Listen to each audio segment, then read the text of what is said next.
Hello and welcome to John and James Live. My name is John Hastings. I'm with my co-host, Mr. James Celo, and special guest from Rockface for Men, James Wilkinson. Welcome, sir. How are you today?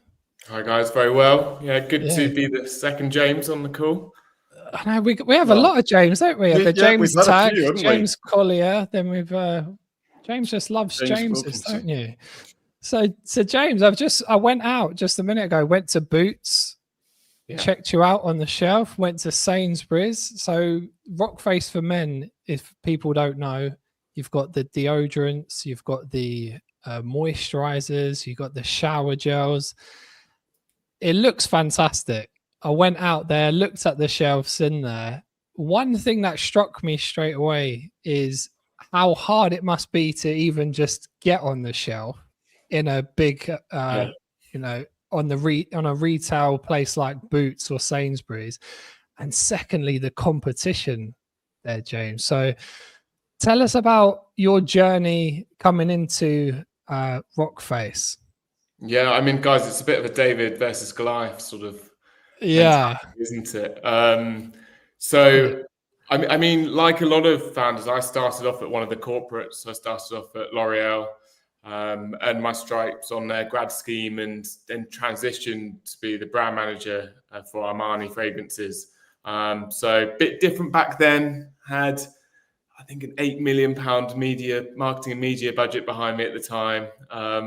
Yeah, really quite nice. And when you're working for the big corporate, I don't know, I think you sleep very well at night because you've got the weight of.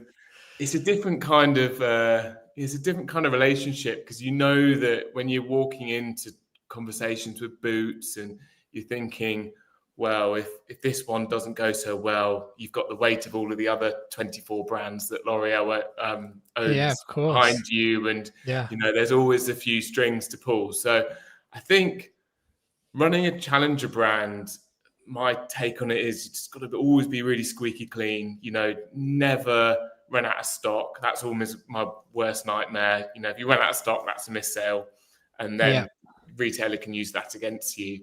But in terms of my journey, I spent 5 years at L'Oreal. Great business. Really good university to learn in.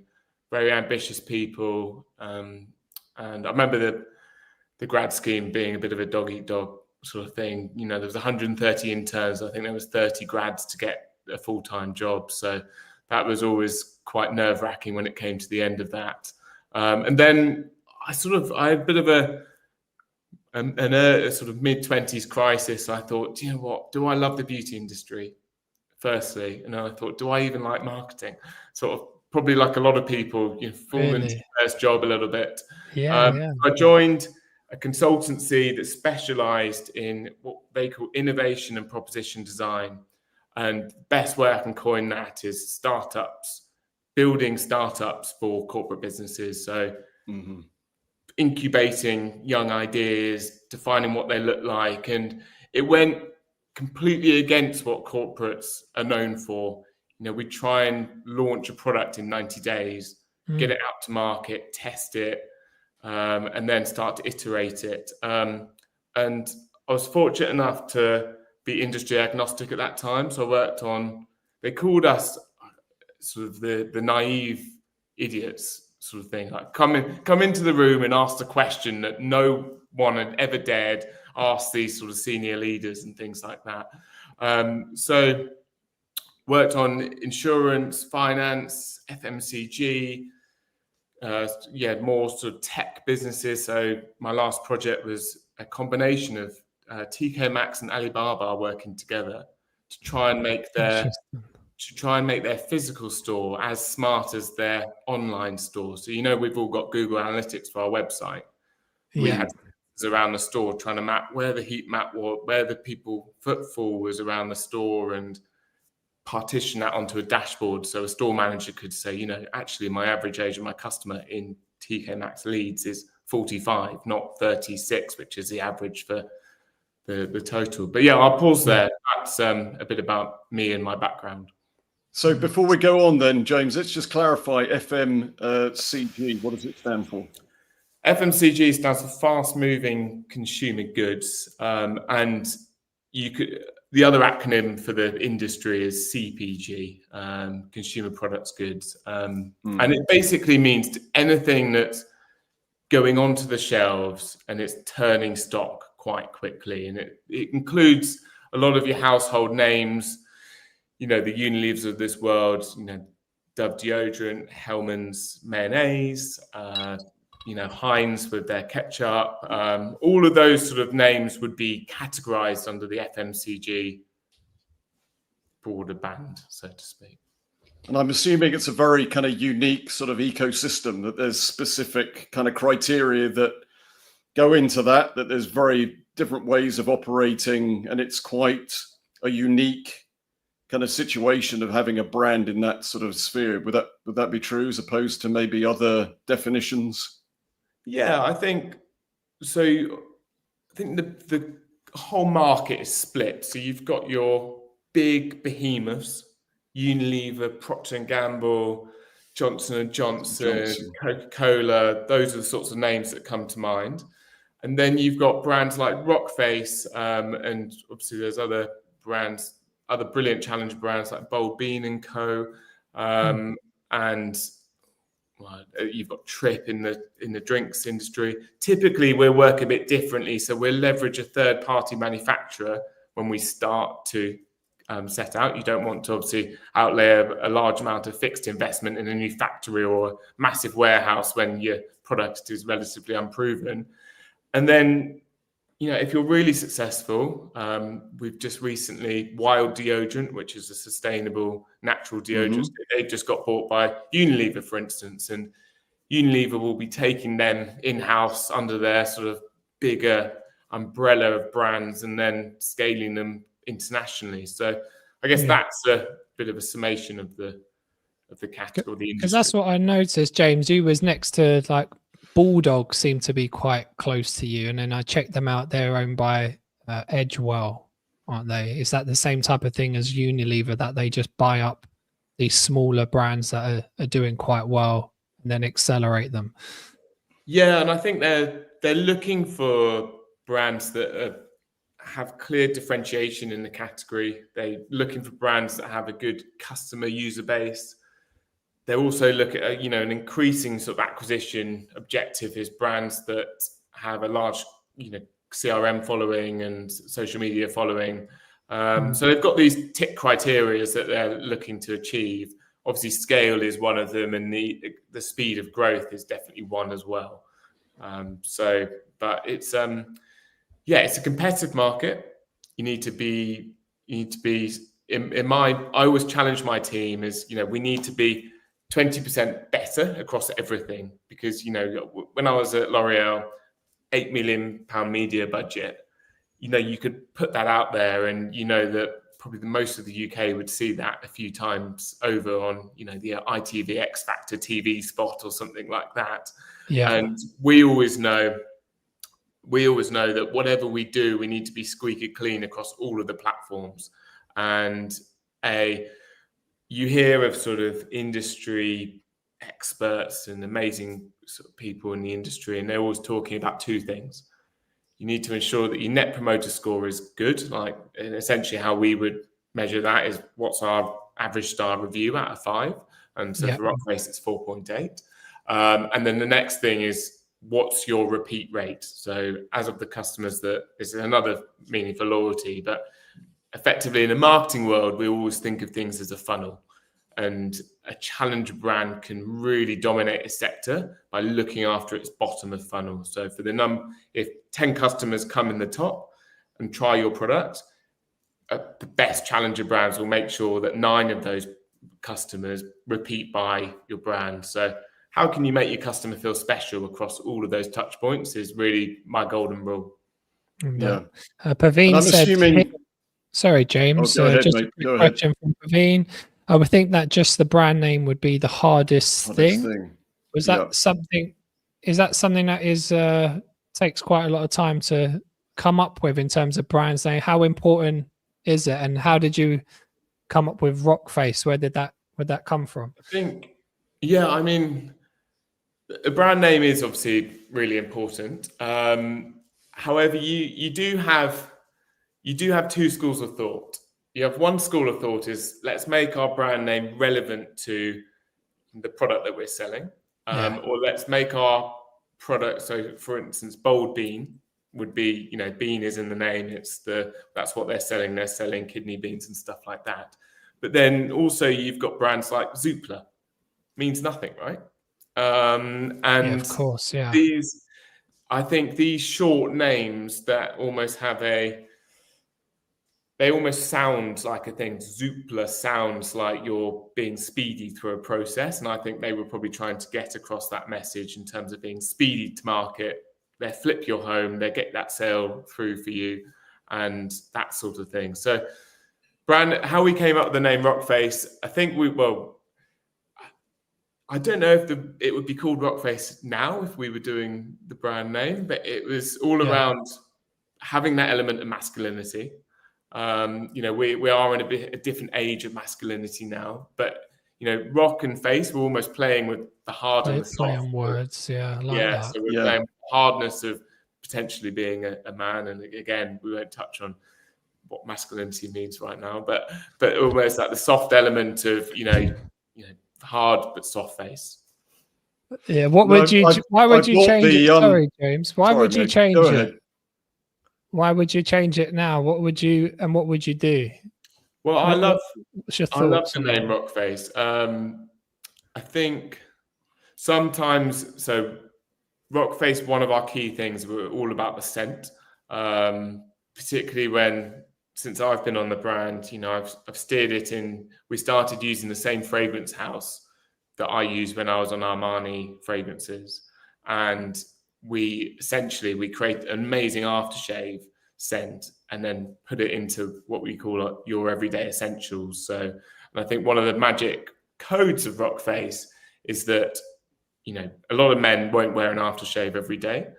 But what we do is you'll be able to get a Rockface product, the same scent in a deodorant, an antiperspirant, a shower gel, and a skincare product. So you're almost maximizing. We often internally we call it, if you're wearing different scents, a concoction of weirdness. So you might use your wives or girlfriends or partners floral shower gel, and then you'll put on a woody scent and. Your armpits are smelling different from your neck and all of this stuff. So it's a bit confusing. Yeah. We probably haven't nailed that marketing message yet, but we're working on that one for the summer. No, it's interesting. So I want to go back, James, when you were talking about obviously coming from L'Oreal and then into a sort of an underdog and championing the underdog. Is that part of your kind of personality that you want that challenge of being able to go up against the big guys and win, or whatever that win looks like in terms of product visibility, that you can get some of that market share? Is that something that kind of drives you? Do you see that as a challenge there? Yeah, I think it is. I think I've always had a bit of an anti-establishment streak in my personality. Got me in trouble a few times. But I think sometimes I feel the industry's, it's a bit unfair at points, because you can have the best product and the best data on the market possible. And I've had a large retailer say this to me, or like a senior person at large, just so, James, cash speaks, doesn't it? And he's just like, well, look at the data. It's showing you all of these things. And it's that. I think when we had the big inflationary moment in 2023, Heinz pulled baked beans from Tesco for a few weeks. I don't know if you remember that moment, but that just showed the power of Heinz, because Tesco obviously thought, oh my goodness, I'm losing, millions of pounds every week and that was Heinz's way of saying, do you know what, Tesco, I know you're wanting to keep prices low for the customer, but our prices have gone up 30-40%. So this is, you not taking this price increase is actually problematic for us now. But I think the UK is one of the best markets for challenger brand and creativity. And you've probably seen through my LinkedIn, I'm trying to upskill, and I'm sort of quite connected in the challenger brand community. I'm trying to upskill a lot of my fellow challenger brands to ensure that we all can play on a level playing field to some of the big brands. And my business mentor, a guy called Ross Tompkins, he always talks about, let's not just focus on being 10% better on one element of brand building. Let's focus on all of our touch points. How can we be 20% better on every single one? And that's how, in my opinion, challenger brands can win in this day and age. Yeah, no, I like that. And what's your views on storytelling, James? Because I was the kid who collected Lynx cans, and I like the advert, the Lynx effect, the whole gimmick around it. How important is storytelling or having some type of, external type of gimmick around certain products? Oh, I think it's fundamental. I'm just trying to think, one of the most successful storytelling brands in our world right now is a cereal brand called Surreal. They're leveraging humor across their LinkedIn. They're using LinkedIn as a platform that's for job searching, and they've taken it and they've said, we're going to chuck a load of humor and irony into everything we do here. And people are absolutely loving getting on board that kind of message. So I think for us, storytelling is probably leveraging some of my path in terms of how I've gone from being part of a luxury fragrance brand and taken the same codes that you would have in that luxury fragrance, the same processes of finding the best scents on the market, and the process of putting them into an everyday product that will make you smell as good as a 70, 80 pound fragrance. And then, we've also experimented over the years with, our core values, which would be produced in Britain, and also, a vegan, everything in our products is vegan friendly, microbin free and things like that. So I think it's around having your clear tentpole moment. So on our strapline that we've gone out to media, you might have seen us on the tubes in London and things, is Rock Face Makes Sense. And I think particularly the British audience, I think we always respond very well to humour. I think that also provides brands with an unbelievable opportunity to, have a bit of tongue in cheek and a laugh. And I think one of our lines we've just run in our advertising was Rock Face smells like kissing an amazing mermaid. I've definitely mucked that line up because it's not quite that, but something along those lines. Something like that. Yeah. The brand makes sense, but the CEO definitely doesn't. And the big companies, James, are they just leveraging like the L'Oreals and stuff? Is it just like the influencer marketing side? You get like your top male model. I can't remember what the guy I'm envisioning now who's on the most of the model campaigns, or you get your Kardashian or somebody or the Jennifer Aniston with the hair thing. Is that pretty much their template for just getting the most famous person they can find, give them a load of money, and then have brand association? I think, it's definitely a major pillar, particularly in the fragrance market. Sometimes I'm embarrassed to say I worked in fragrance marketing, because you pretty much see massive face of whoever, and then just the bottle, and then you think, oh well, what? But I don't know. I guess it's building the aspirational side of things, and people by association thinking, oh, yeah. Carlos Sainz has just been released as the face of L'Oreal men, so he's a pretty slick guy, and I'm a big fan of his as well. So even I was a bit like, oh, who's the guy I'm thinking about? The English guy? Lewis Hamilton? No. He's a male model, one of the most famous ones. Oh no, I know who you mean. Dark hair, quite. Yeah. Yeah. Yeah, I know the one you mean. He's on all I can't of them, think of his name. It does buy. Yeah, you sort of buy into that storyline, didn't you? You're going to be this guy. But it's so interesting. A bit like you, John. You probably bought into the Spray Links Africa and all the girls running down the street. Exactly, the links effect. You watch it, and then it became a little thing where you collect the cans, and then you have them all lined up. I don't know what that was about. But I didn't know that was a thing, mate. That was clearly like 10 years after my time of wearing it. That was, I don't know what that was. That's very bizarre. It was a bit of a weird one. But just going back to what you were saying, James, in terms of the product and the pricing. So with the consumer, so where you're saying that it's, vegan friendly, there aren't any nasties in it. I mean, in your experience, how much of that actually matters to the consumer in terms of choosing a particular brand as opposed to, how it smells on them, what the price point is? Do you think they're sort of really driven by that mission statement of that this is good for the environment, this is against animal testing, and, there's no sort of parabens in there, there's, aluminiums and all those kind of things. Do you think that's really top of the agenda for the consumer, or is it purely price point? I think we're in a state of evolution at the moment. I think more and more customers are looking out for that in a big way. I mean, the fact that Wild has just rumored to have been sold to Unilever for 230 million, which would, they were doing around 70 million pound revenue. So it's an astonishing amount. And that brand has only got there through customers paying a bit more to have biodegradable capsules and things like that. And, we've also seen the rise of brands like Neat in the cleaning sector.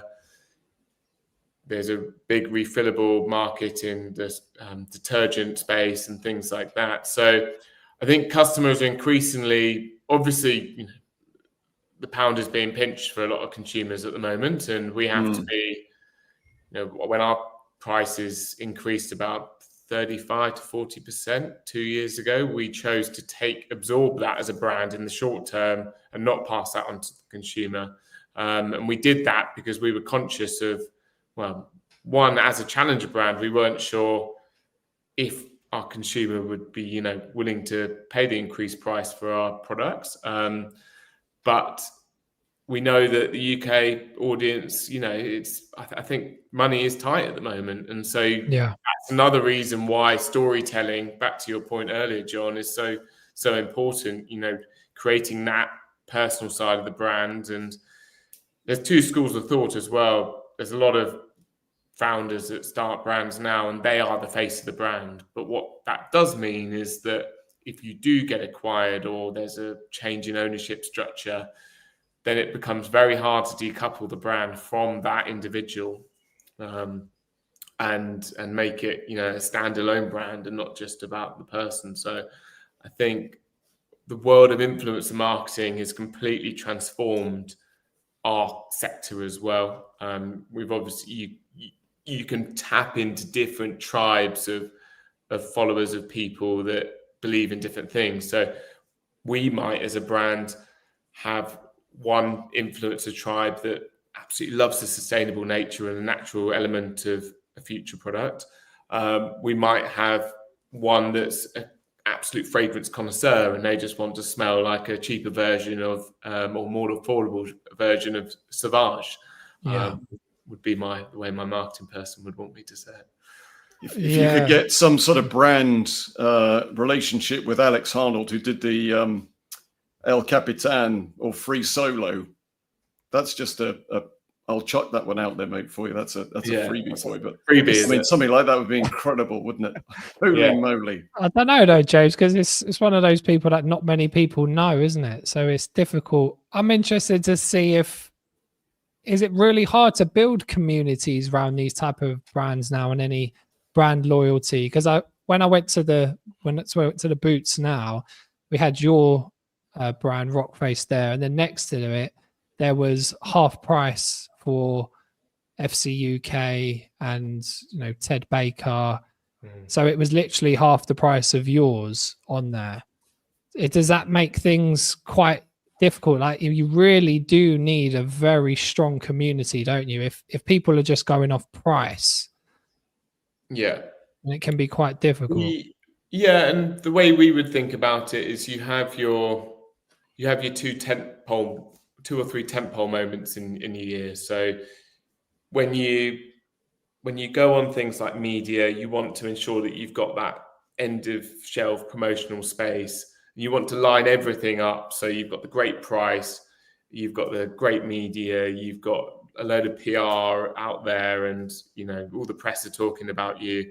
And I think it's just about maximizing those points in time. And as a brand, we will take a longer term view on those sorts of moments. We'll say, we're not going to be profitable within this 2-month window, but what we hope is through this, we will accumulate a certain number of shoppers that will mean that our retention of shoppers goes up on a cumulative basis throughout time. But the best way obviously is to create a product as its own industry, its own category. So there's a brand called Perfect Ted that's a matcha tea brand, and it's the first mainstream matcha tea brand. And I was talking to those guys last week, and they've got no competitors really. So I'm a little bit envious of those guys. But there we go. They collaborated with Oatly, didn't they? They've done their branding really nicely alongside Oatly. So it's interesting how they've matched. They've gone, well, this thing can stand on its own, but actually associated with another really popular brand, and that's just elevated it to another level, isn't it? Absolutely. And I think that out the box thinking is where the best challenger brands win. How can the retailers in our world, so the Tesco's, the Sainsbury's, the Walmarts in the US, you're really having to talk to them about how we call it the wider category. So if we take men's toiletries as a wider category, they care about a few different metrics. One of them is penetration. So that is how many customers have we got that walk through our door that are coming into the men's toiletries bays or shelves. The second one is frequency. How often are people buying? And then the third one is basket spend. So, do I have an opportunity to trade people up to a higher price product? And if that is the case, then, in retailer land, their margins are increasing and they're making more money and they're happy with you. So I think the magic of being a challenger brand is being able to talk to the retailer across those three metrics with a view to say, through doing this with our brand, we will be pushing these metrics in this direction, which will help you in a wider state, in a wider state. So who would you say is your target avatar? And James, what sort of age are they? What kind of activities they engage in? Who are they as an individual, would you say? Yeah, well, in terms of age bracket, we over-index in a 25 to 45-year-old age group. We like to say that once people have stopped using links, they graduate to using That's John, then. There you go, John. A little bit grow up. Don't worry. Grow up. Yeah, so no more Africa. Some will be in the post for you, John. Don't worry. Cheers. And what was it? Just remind me of the question again, James. So the avatar. So you've said the age, but in terms of how you kind of put flesh onto the bones of the individual that come in and buy it. I mean, what do they engage in activity-wise?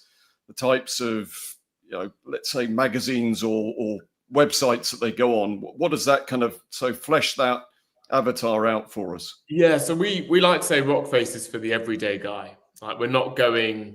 You won't see a celebrity on one of our billboards or anything like that.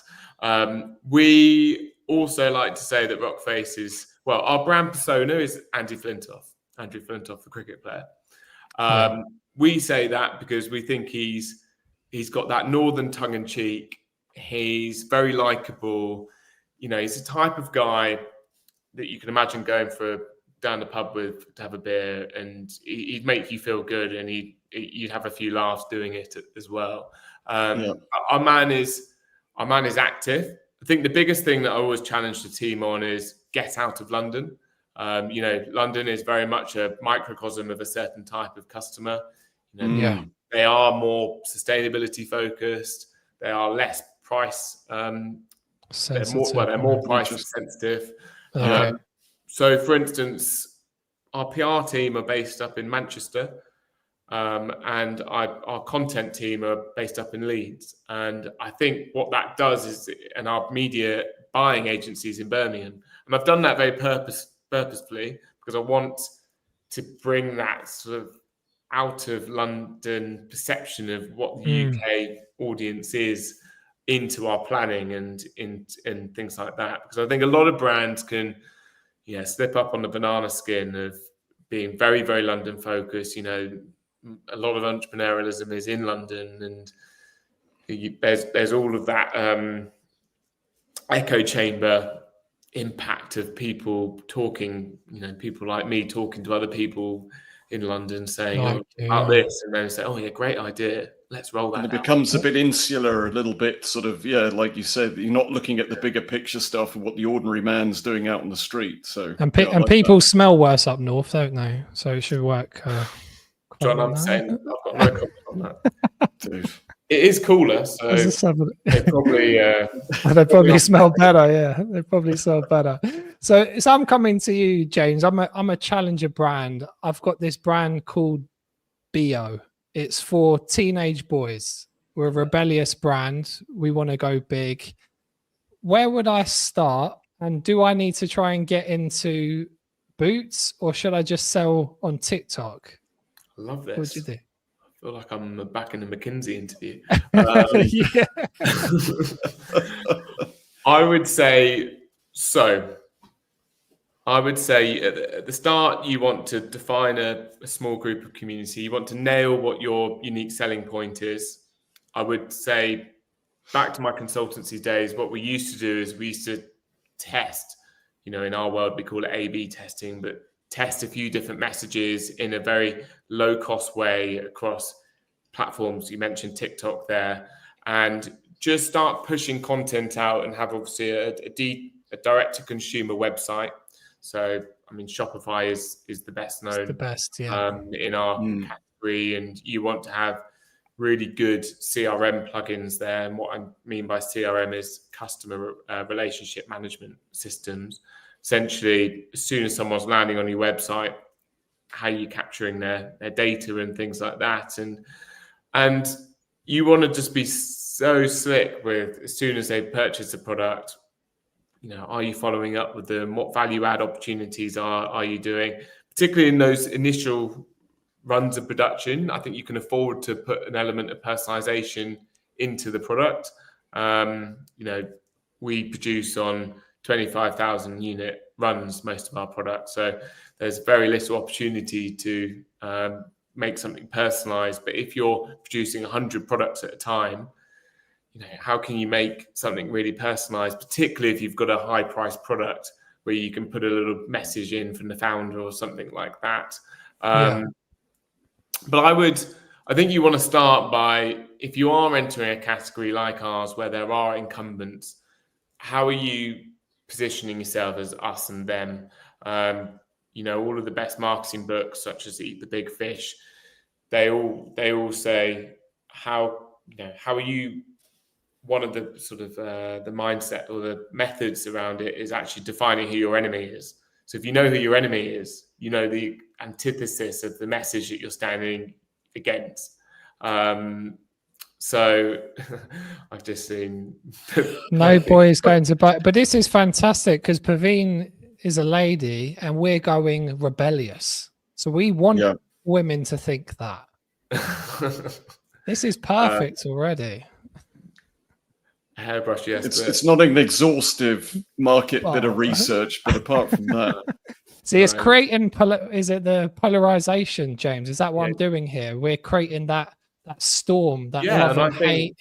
Well, I think a great example is Liquid Death. So I don't know if many of the listeners are familiar with, obviously, the water brand that came across from the US. It's now exited the UK, and I don't think that's as a result of poor branding. I think it's probably an example of poor execution.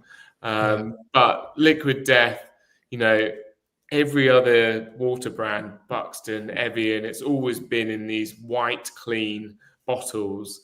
And Liquid Death came as about and saying, actually, do you know what? We're going to make water cool, and we're going to make a rebellious side of what the product is. And they probably are the best example of a brand that said, you know what, these sorts of boring, really white, really basic water brands are the enemy. We're going to do the antithesis of this. Yeah. You know, water is death. And all of a sudden, you've got a load of teenagers across the US and in the UK actually thinking, oh, cool, I'll start drinking some water. And it's madness thinking that you've got people drinking a product that you get from the tap, Liquid and thinking they're cool. Yeah. And it's amazing, isn't it? I mean, it's a bold move, isn't it? When you're putting that sort of brand strategy out there to go, well, let's just disrupt the market. Let's do something, because no idea how it's going to hit. You know, it's one of yes, you can do your little kind of bit of market research and, like you're saying, A/B test it, but you know, on a larger scale, you've just got no idea how these things are going to land. Yeah, and I think the other big thing is when you're going through these product design iterations, just test. I mean, when we do our brand redesign, there's a survey platform called Pollfish. Others are available, but what you do is you put it on there and you say, you know, do you prefer it to which design do you prefer? What do you like about it? And you just accumulate all of this knowledge before you're putting in your investment and parting with the cash. So yeah, test quick, test early, and then commit. But there is that gut sort of wrench moment where you're thinking, oh, I've just parted with 100 grand or something like that. This better work. Yeah. So will you invest in BO? Are you behind it? I think we might need a bit more time to refine it, John. But we will. We'll take it offline and see what we can do. Yeah. Another idea I thought was spray for the nether regions. I haven't seen that yet, but I think that could be quite good, couldn't it? Well, unfortunately, you've been pipped to market by Lynx and really? Shaw. But yeah, early sights on that is it's not working very well. I think interesting. Customers think, well, I remember at university, a friend of mine used to give himself one last spray down there just with his normal body spray. So I don't think it's a new thing. I think customers have been hacking that kind of behavior for a while now. But yeah, something that aligns with Manscaped, you know, because everybody's shaving their nether regions now. You spray down there, it's a stinging moment, isn't it? It's like, oh Jesus Christ, this is particularly painful. If the feet's been on there before as well. Yeah. I mean, this is the thing, isn't it? Where that, going back to the avatar again, is the sort of shifting sands of who the market is, and the customer is more discerning. They want to tailor it to them individually. It's how their sort of lifestyle kind of is, how it sort of blends in. So I guess you've really got to stay up to date in terms of what the trends are. Like John was saying, if men are grooming themselves in different ways, even down to sort of travel packs and things like that. But we are becoming much more conscious, aren't we, as men generally, I think, about appearance, where we never were sort of 10, 15, 20 years ago. It was just like, oh yeah, I'll stick a bit of that on and I'm out. Whereas now I think there's a much greater level of consciousness about how and social media has been massively influential in that. So I guess it's always kind of trying to stay one step ahead and seeing what there is going on in the market, what other brands are doing. I mean, how mindful of you are what everybody else is doing, because there's that situation where if you're sort of so focused on the competition that you then maybe neglect what you're doing as a brand. What would you say to that? I think you've hit the nail on the head. I think it's having one eye on that, but really not losing what your North Star is, losing sight of what your North Star is. And, the best brands will always be the brands that are very much, they are doing a lot of social listening, I mean, the best example of this is Guinness, I would say, in the last few years. I don't know if you've seen I can't remember what the exact, you might be able to help me out, but what the bad pints, is it London's Worst Pints or something like that? London's Worst Guinnesses. I can't remember, to be honest. And what they've done is a term we use in FMCG is social listening. That's also used in other categories, but they are reviewing the kind of comments and the uploads that are done with a Guinness hashtag. And what Guinness realised is actually people were taking photos of the worst poured Guinnesses in London and uploading it to this Facebook group, and it was almost becoming like a farcical. Gets the algorithm going, doesn't it? I guess all the comments, the shares. It's fascinating. And the other thing is, I don't know if you've heard of Guinness Golf. Have either of you heard of this? It's basically where your first sip needs to get as close to the the line. So that's right. You need to be at the top of and Guinness realised that this was becoming a thing and jumped on this as a trend, and that's just a great example of how brands can do social listening to inform their own marketing strategy and start rolling stuff out in the long term. Yeah, I think that's really smart. And in terms of James, women are spending like 80% of like the money in e-commerce. Why choose a men's market if it is much smaller? Is it because the women's space is so competitive, and what would you see the differences between male, female products and positioning? Yeah, well, let's start with the behavior of each demographic. I think women are very in the know, and I'm not generalizing every woman here. They spend recklessly. No comment, John. But they're very. I'm joking. A lot of women will be researching, what the latest glamour piece says in the magazine and things like that, and they'll be following all these influencers, and the churn of new products in the women's market is very, very high. Whereas men, we tend to be a bit more of the mentality of find something, stick with it. And so the loyalty is high. So yeah, that's true. We're very much harder to get on board as a demographic. But once you do get us, we're extremely loyal. And that loyalty, I also think that men are much more influenced by humor, whereas women are much more influenced by functional means. Essentially what we're saying is that women are more sensible and men are a little bit more stupid. But they do say, in a nutshell, give men something functional to do and we'll just get on and do it, whereas women will be far more considered about things, and it reflects in their purchase behavior of this category as well. Is it more competitive though in the women's space? Is it just it is more competitive, but there is a bigger size of market, so there's bigger opportunity if scale is what is the only thing that you want. Yeah, would Rockface jump over to women's side as well? Like, it's pick up like a CrossFit market or something. Yeah, I mean, you're touching on something that's a bit of a conversation between me and my business partner. He's always said, You're an idiot, shut up. But and I'm always saying, it could be interesting. So not at the moment. We will stay in our men's. Well, that's the thing, isn't it, about staying in your lane and that niche, isn't it? It's like if you're trying to be all things to everyone, and you can be nothing to anyone. So I guess again, that's that fine line, really, isn't it? Saying, well, this is who we're at. Our brand identity is very firmly fixed in one particular area, and we want to be synonymous with that. Then if you start to sort of diversify, then maybe there's confusion there that people then don't quite know. It's like, well, I thought they were this, but now they're this. And anything that can just sort of start to sway maybe it's like a house of cards, isn't it? Everything can fall down from the bottom. A venture capitalist that we used to deal with always used to say to us, you've seen this message 100 times. your consumer's probably seen it 3 times.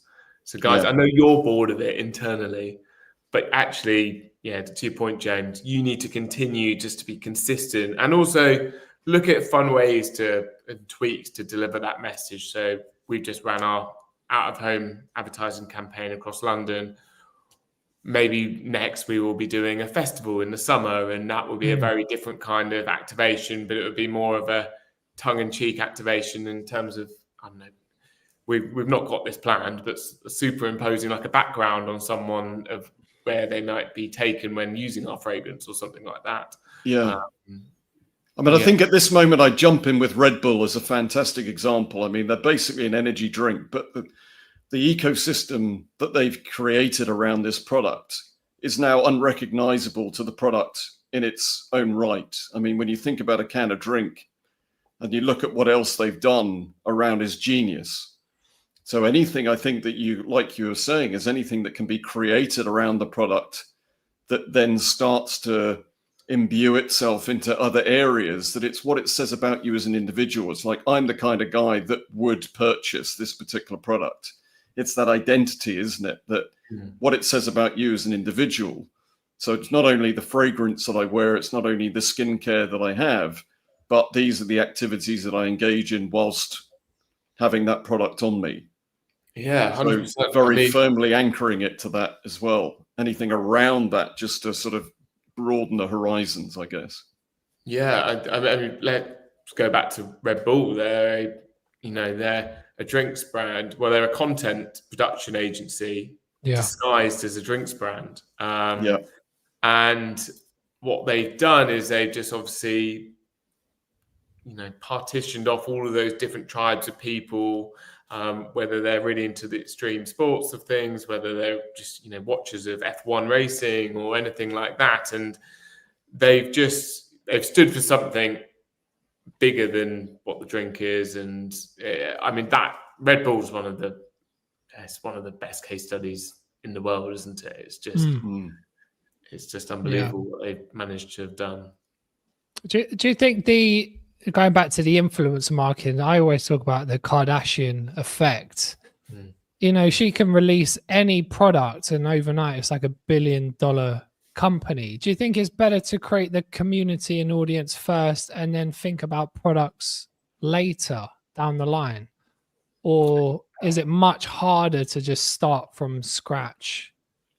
I think it's a really good point. And I think at the start, it's all around defining what your niche is. And actually, if you can talk to a tribe of people, but in quite an in-depth way, then that's your best learning experience.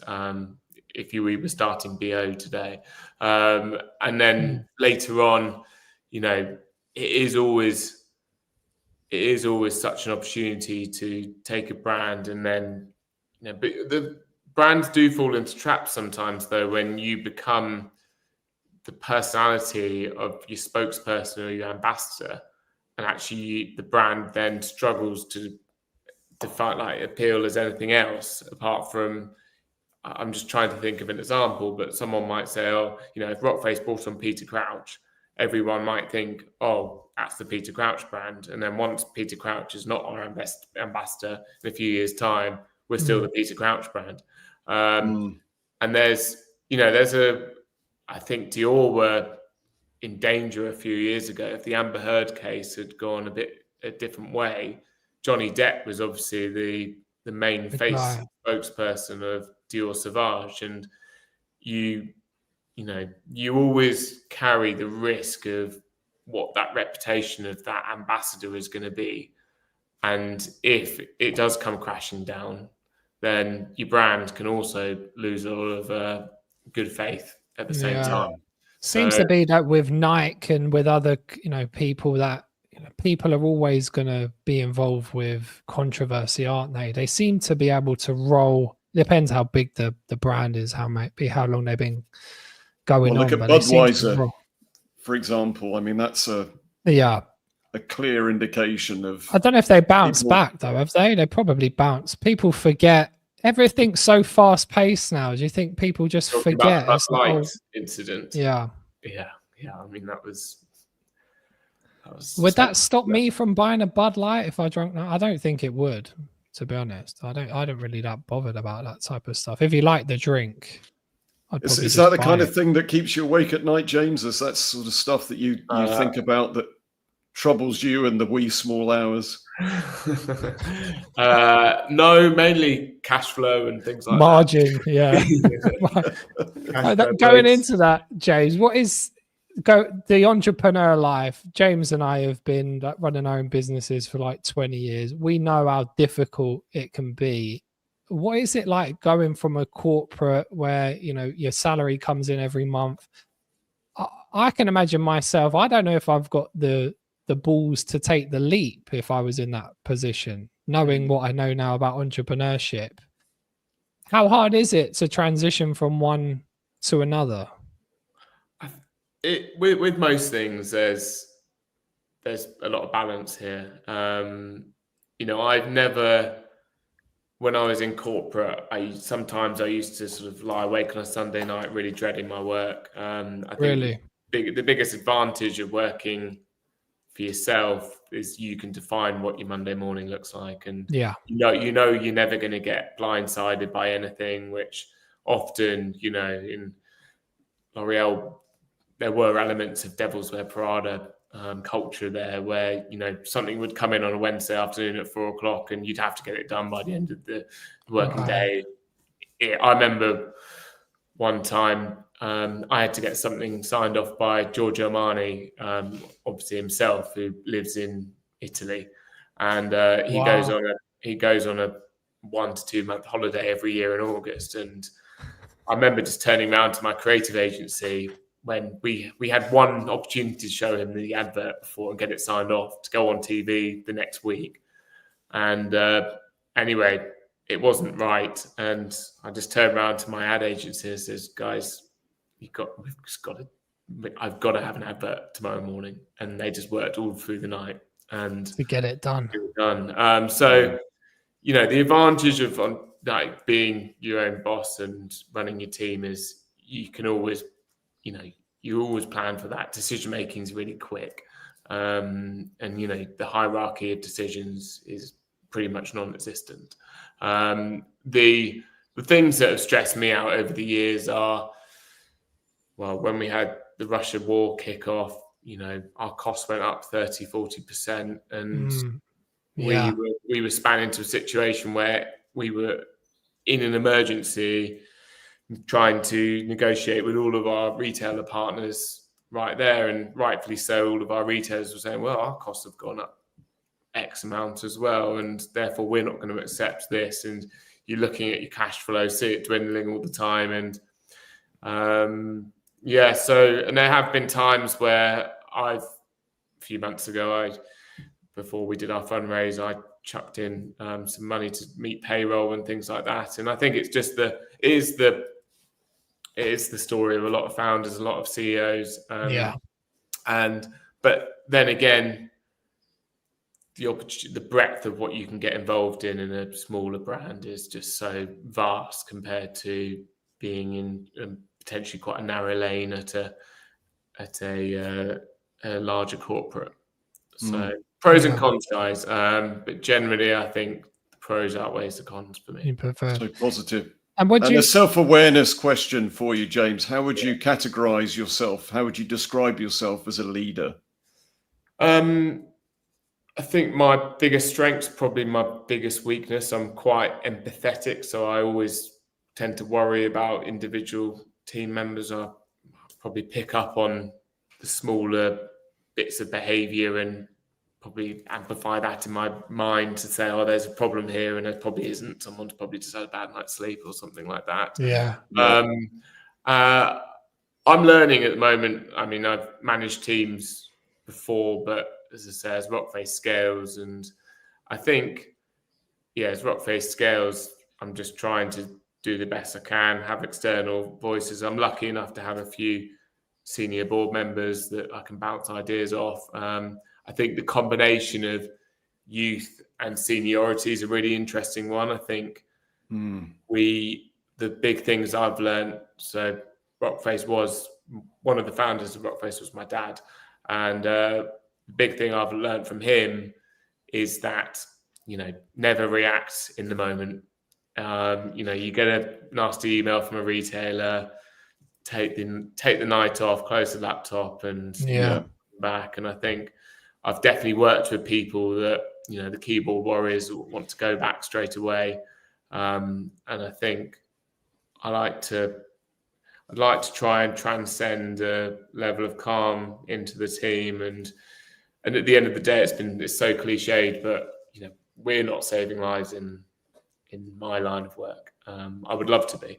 I hope I'm putting smiles on faces, and a big part of our marketing strategy is elevating the everyday man in terms of giving him inspiration, influence, and an ability to hit, in the campaign ideas, hit your daily peaks. But it's I think there's enough pressure on men these days. Modern masculinity's gone in a really interesting way. We've got a pressure that a lot of women feel that they've got to be as good, as professional as their husbands, or go straight back to work after starting a family and things like that. And then you've obviously got the pressure on a man's side of things that he needs to, be as involved in bringing up the household as your other half is. And I think that's weird. There's a really big pressure on both genders at the moment in terms of trying to be everything.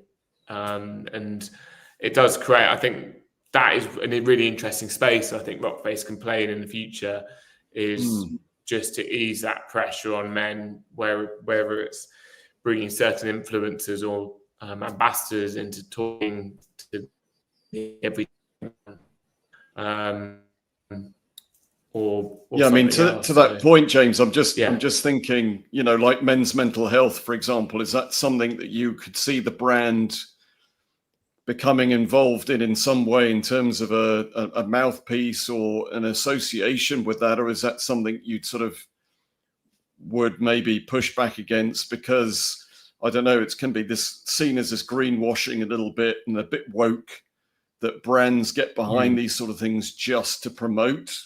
And there's the integrity and the authenticity piece that doesn't necessarily always align. So kind of what's your perspective on that?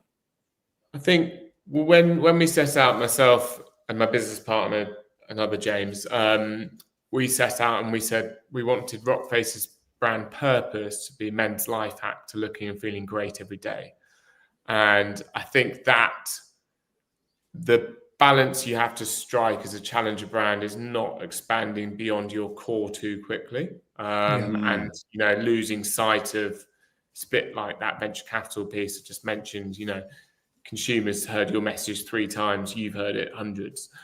So it's but in terms of, if our purpose is to elevate men every day, then there would be no reason why we couldn't go into a more men's health focused product.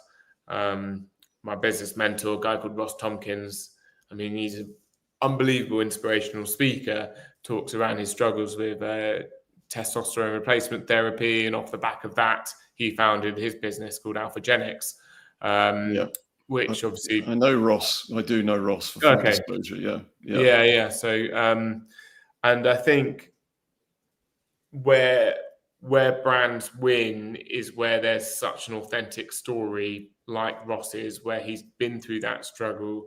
He went through, he went to the GP and he wasn't getting his answers, and he's now able to fully stand up in front of his audience and say, this is my story and here's my solution to helping everyone. I think that's where brands are super powerful, and where I would love Rockface, or where I want Rockface to play. Bringing everyday stories out to, and helping men on a daily basis. And this is the thing, because I think a lot of people can see a brand as this faceless entity. They don't know what they stand for. They don't know that you are there central to this. And this is why what John and I do is really important, to be able to put that across, you know, in whatever form it takes, that you can actually see there are human beings trying to just do good in the world. It's not all about profit. It's not all about, you know, the bottom line, that actually it's what it stands for. And there is somebody there guiding this thing. And I think that's possibly where, you know, a lot of brands tend to fall down, that they don't have that human element front and center, that people can actually go, well, I can get on board with this because I can see a little bit of me in that. 100%. And I think that's where storytelling comes back. And John's point at the top of the call, it's ensuring that you get it out. And we haven't been as good as we probably should have in the first few years, and we're trying to get a lot better at it now. We've got some exciting things coming this summer. And it's also, how can you leverage partnerships in order to charity partnerships or goodwills initiatives, just to help grow that association and get that message across. So instead of someone seeing me talking on a podcast, it's seeing a load of free product at, you know, a homeless shelter or something like that. Yeah. It's going to, you know, 100%. make a load. So that's where we are focusing a lot of our, you know, our corporate social business efforts this summer. Perfect. And James, just quickly on a side note, thoughts on the role of AI at the moment? It's everywhere. Everybody's talking about it. Businesses are integrating it. I'm sure Shopify have probably got some AI integrations coming along. Are you using it? How do you think it will affect your space? And what do you think about it in general? Oh, 100%. I think anyone that's not adopting it needs to climb out of their cave. Yeah. I'm thinking drones dropping rock face all over London. You know, you just have a swarm. Yeah. Might have to just ensure the health and safety certificate. I was going to say cans dropping from the air. Yeah, risk assessment right there. Yeah. But I think, I mean, my business partner showed me something earlier where we've got a still image and he's put it into an AI and it's now like got motion all around it, people passing the billboard and stuff like that. I think the speed is a bit scary. At points I feel quite overwhelmed and a bit scared by everything that's happening. I think the challenge is, particularly for people like me, is to make sure the right amount of AI is getting filtered into the team. In terms of what we use an AI on calls and things like that to summarize. I've got an AI that drafts emails for me. Often the email draft is not bad, and it cuts out me having to probably write 50% of it. But I think the best, I mean, I've got a friend that's a photographer, and you know, he's just said our industry is decimated. It's so good, isn't it? Yeah. And it's a real shame because, I mean, some of these people are so highly skilled, but the cost of using an AI versus doing a photo shoot is just like chalk and cheese. Yeah. So you need to, so we need to move, need to control how much you're adopting and not view it as a complete distraction. I think would be my 3 biggest takeaways. And, perfect. I appreciate that. Right. And where can people find you, James? Where's the best place for people to go? Is it LinkedIn? And then you've got your Rockface website as well, haven't you? Yeah. So, I mean, in terms of retail, if someone wants to try the product, available in pretty much all supermarkets, bar Superdrug at the moment. And then obviously Amazon and our website. But yeah, if anyone's got any questions, more than happy for them to reach out to me on LinkedIn and ask some questions. But yeah, guys, it's been an absolute pleasure today. Thank you very much for hosting me. Yeah, no, great to have you on. Pleasure's been ours. Thanks, everybody. Thanks, Paveen. And we'll catch you on the next one. Take care. Cheers, guys. Bye-bye. Bye-bye.